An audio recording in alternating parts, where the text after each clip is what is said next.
বাবার ঋণ সন্তান কখনো শোধ করতে পারে না। একজন বাবা সে যে কত কষ্ট করে, কত পরিশ্রম করে। একজন মা 10 মাস 10 দিন এই পেটে বাচ্চাকে ধারণ করে রাখে, প্রসব ব্যথা সহ্য করে।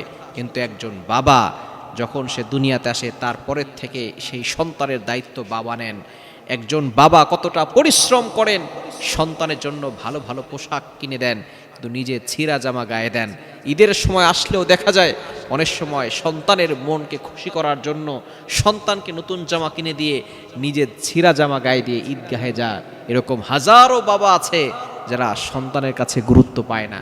সন্তান যারা আছেন কোনো সময় বাবাকে, বাবা তোমাকে ভালোবাসে সেটা বলতে পারে না। অনেক বাবা সে তার সন্তানকে একটু বুকে জড়িয়ে ধরবে, বলবে যে বাবা তোকে ভালোবাসি, এটা বাবারা বলতে পারে না।